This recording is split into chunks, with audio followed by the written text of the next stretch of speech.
Señor Secretario General, señor Presidente, una epidemia global ha cambiado drásticamente la vida cotidiana. De un día para otro se contagian millones y mueren miles de personas cuya esperanza de vida era superior gracias al desarrollo. Sistemas hospitalarios de alto nivel de prestaciones han colapsado y las estructuras de salud de países pobres sufren de su incapacidad crónica. Drásticas cuarentenas convierten en virtuales páramos a las ciudades más populosas. La vida social no existe fuera de las redes digitales.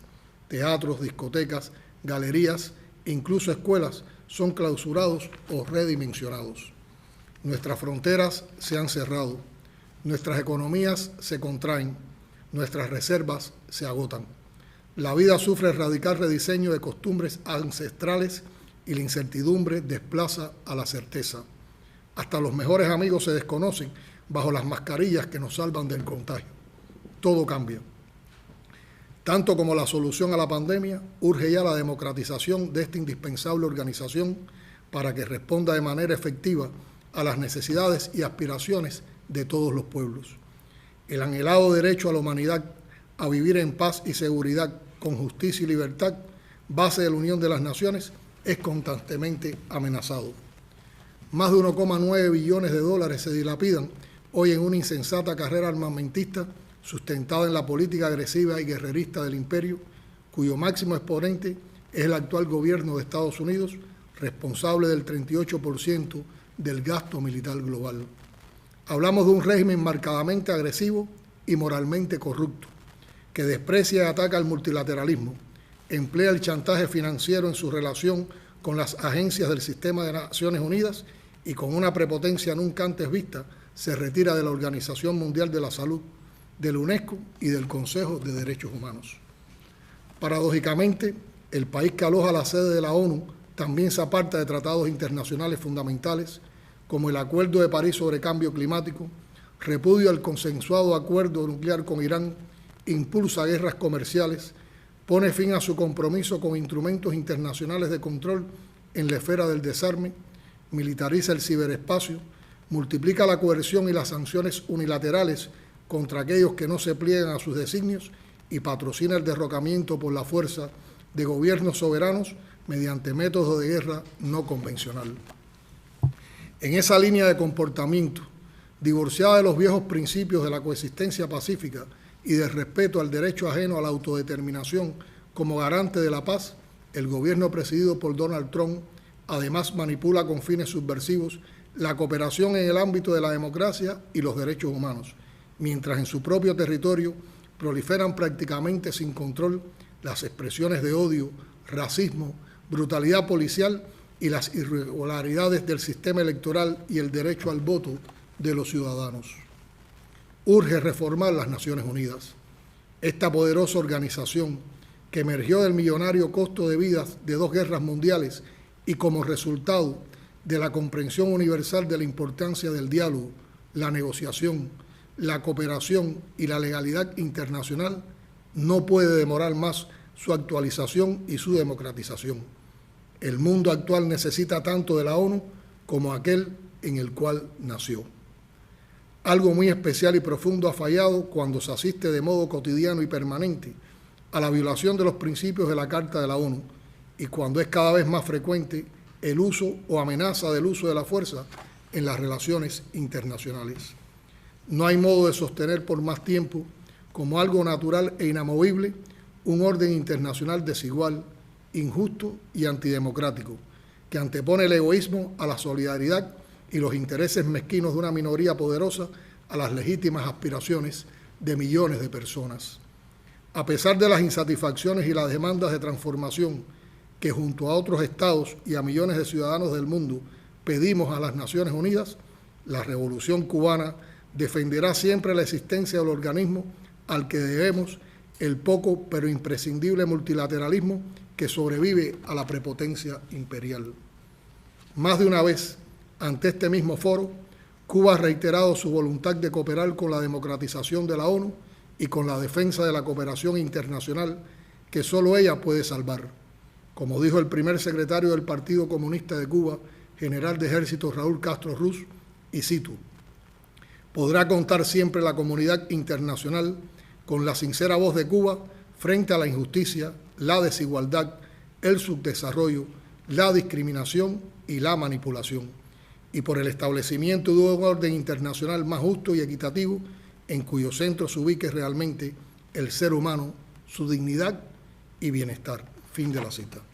Señor presidente, retomando la gravedad del momento actual que muchos atribuyen únicamente a la pandemia de la COVID-19, considero fundamental advertir que su impacto rebasa con creces el ámbito sanitario.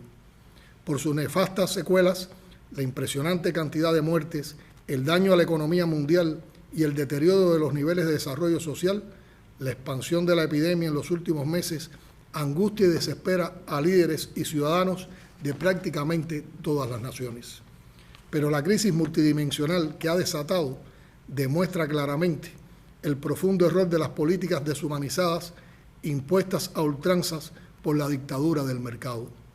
Hoy somos dolorosos testigos del desastre al que ha conducido al mundo el sistema irracional e insostenible de producción y consumo del capitalismo, décadas de un injusto orden internacional y de aplicación de un crudo y desenfrenado neoliberalismo que ha agravado las desigualdades y sacrificado el derecho al desarrollo de los pueblos. A diferencia del excluyente neoliberalismo que separa y desecha a millones de seres humanos, condenándolos a sobrevivir con las obras del banquete del 1% más rico, el virus de la COVID-19 no discrimina entre unos y otros, pero sus devastadores impactos económicos y sociales serán letales entre los más vulnerables, los de menos ingresos, los mismos en el mundo subdesarrollado que en los bolsones de pobreza de las grandes urbes industrializadas. Según proyecciones de la Organización de las Naciones Unidas para la Alimentación y la Agricultura FAO, a los 690 millones de personas que pasaban hambre en 2019 podrían sumarse 130 millones como consecuencia de la recesión económica causada por la pandemia. Estudios de la Organización Internacional del Trabajo afirman que se han perdido más de 305 millones de empleos y que más de 1.600 millones de trabajadores ven amenazados sus medios de subsistencia. No podemos enfrentar la COVID-19, el hambre, el desempleo y la creciente desigualdad económica y social entre individuos y entre países como fenómenos independientes. Urge implementar políticas integrales en las que el ser humano sea la prioridad y no las ganancias económicas o las ventajas políticas. Sería criminal dejar para mañana decisiones de ayer y de hoy. Es un imperativo impulsar la solidaridad y la cooperación internacional para amortiguar el golpe.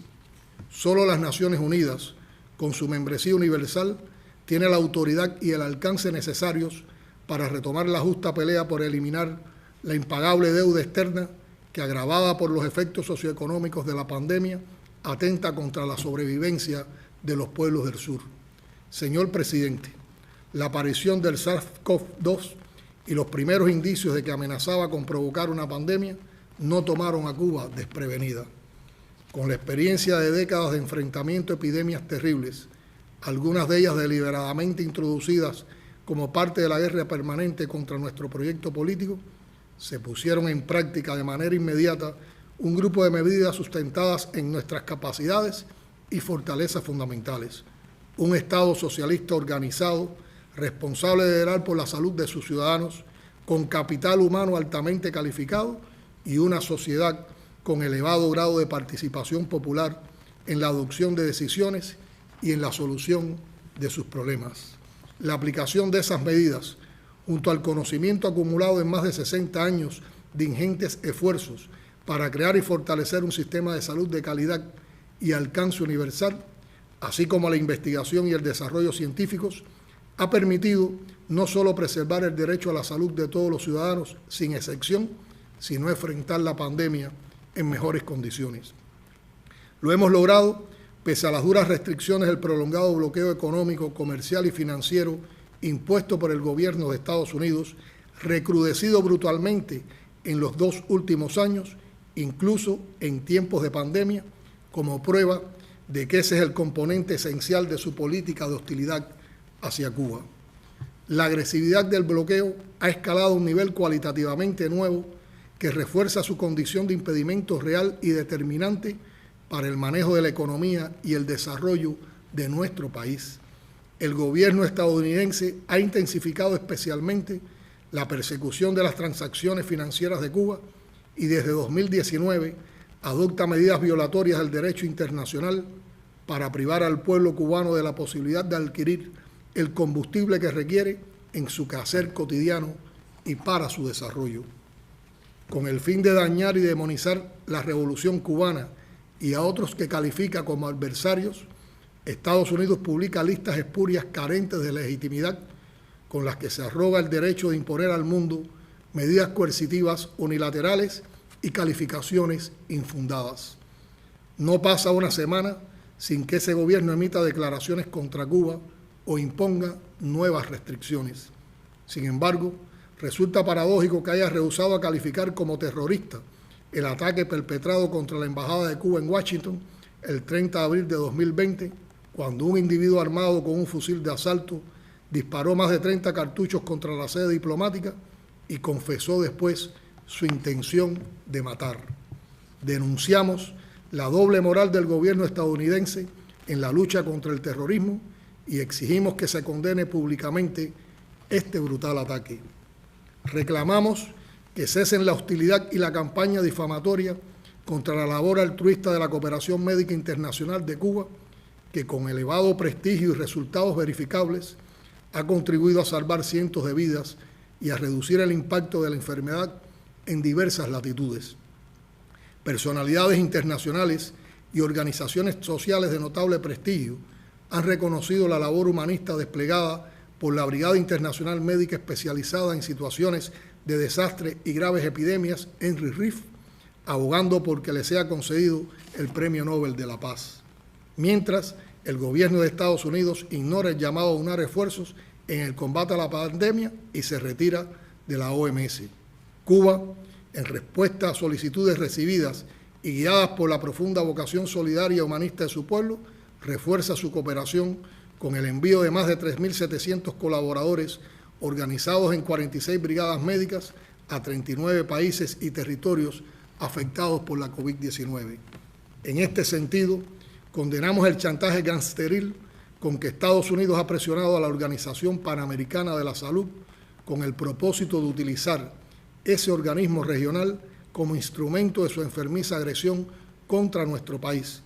Siempre la fuerza de la verdad echará por tierra las mentiras y la historia colocará a los hechos y a los protagonistas en su lugar. El ejemplo de Cuba prevalecerá. Nuestros consagrados trabajadores de la salud, orgullo de una nación formada en el ideario martiano de que patria es humanidad, recibirán o no el premio que merece su nobleza, pero hace años que ganaron el reconocimiento de los pueblos bendecidos por su labor sanitaria. El gobierno de Estados Unidos no oculta su intención de aplicar nuevas y más duras medidas agresivas contra Cuba en los próximos meses. Declaramos una vez más ante la comunidad internacional que nuestro pueblo, orgulloso de su historia y comprometido con los ideales y la obra de la revolución, sabrá resistir y vencer. Señor presidente, las pretensiones de imponer la dominación neocolonial a nuestra América, declarando públicamente la vigencia de la doctrina Monroe, contravienen la proclama de América Latina y el Caribe como zona de paz. Queremos ratificar públicamente en este escenario virtual que la República Bolivariana de Venezuela contará siempre con la solidaridad de Cuba frente a los intentos de desestabilizar y subvertir el ordenamiento constitucional, la unión cívico-militar y destruir la obra iniciada por el comandante Hugo Chávez Frías y continuada por el presidente Nicolás Maduro Moros a favor del pueblo venezolano. Rechazamos también las acciones de Estados Unidos dirigidas a desestabilizar a la República de Nicaragua y corroboramos la invariable solidaridad con su pueblo y gobierno liderados por el comandante Daniel Ortega. Nos solidarizamos con las naciones del Caribe que exigen justas reparaciones por los horrores de la esclavitud y la trata de esclavos en un mundo en que la discriminación racial y la represión de las comunidades afrodescendientes han ido en ascenso. Reafirmamos nuestro compromiso histórico con la libre determinación y la independencia del hermano pueblo de Puerto Rico. Apoyamos el legítimo reclamo de soberanía argentina sobre las Islas Malvinas, Sandwich del Sur y Georgias del Sur. Reiteramos el compromiso con la paz en Colombia y la convicción de que el diálogo entre las partes es la vía para alcanzar una paz estable y duradera en ese país. Apoyamos la búsqueda de una solución pacífica y negociada a la situación impuesta a Siria, sin injerencia externa y con pleno respeto a su soberanía e integridad territorial. Demandamos una solución justa al conflicto del Medio Oriente que pasa por el ejercicio real del derecho inalienable del pueblo palestino a construir su propio Estado dentro de las fronteras anteriores a 1967 y con su capital en Jerusalén Oriental. Rechazamos los intentos de Israel de anexar nuevos territorios de Cisjordania. Expresamos nuestra solidaridad con la República Islámica de Irán ante la escalada agresiva de los Estados Unidos. Reafirmamos nuestra invariable solidaridad con el pueblo saharaui. Condenamos enérgicamente las sanciones unilaterales e injustas contra la República Popular Democrática de Corea. Ratificamos nuestro rechazo a la intención de extender la presencia de la OTAN hasta las fronteras de Rusia y a la imposición de sanciones unilaterales e injustas contra esa nación. Rechazamos la intromisión extranjera en los asuntos internos de la República de Belarus y reiteramos nuestra solidaridad con el presidente legítimo de ese país, Alexander Lukashenko, y el hermano pueblo bielorruso. Condenamos la injerencia en los asuntos internos de la República Popular China y nos oponemos a cualquier intento de lesionar su integridad territorial y su soberanía. Señor presidente, las preocupantes circunstancias actuales han hecho que por primera vez en los 75 años de historia de la Organización de las Naciones Unidas nos veamos obligados a reunirnos de modo no presencial. La comunidad científica de Cuba, otro orgullo de la nación que desde el triunfo de la Revolución de los Justos anunció al mundo su propósito de convertirse en un país de hombres y mujeres de ciencia, trabaja sin descanso en una de las primeras vacunas que están en fase de ensayo clínico en el mundo. Sus creadores y otros investigadores y estudiosos, articulados con el sistema de salud, desarrollan protocolos de atención a las personas contagiadas, a las recuperadas y a la población de riesgo que nos han permitido mantener las estadísticas de la epidemia en torno al 80% de personas contagiadas salvadas y un índice de letalidad por debajo de la media continental y mundial. Médicos y no bombas, anunció un día el líder histórico de la Revolución Cubana y principal promotor del desarrollo de la ciencia en Cuba, el comandante en jefe Fidel Castro Ruz. Esa es nuestra divisa, salvar vidas y compartir lo que somos y tenemos, al precio de cualquier sacrificio. Es lo que brindamos al mundo desde las Naciones Unidas, a la que solo pedimos un cambio a tono con la gravedad del momento. Somos Cuba. Luchemos juntos por la promoción de la paz, la solidaridad y el desarrollo. Muchas gracias.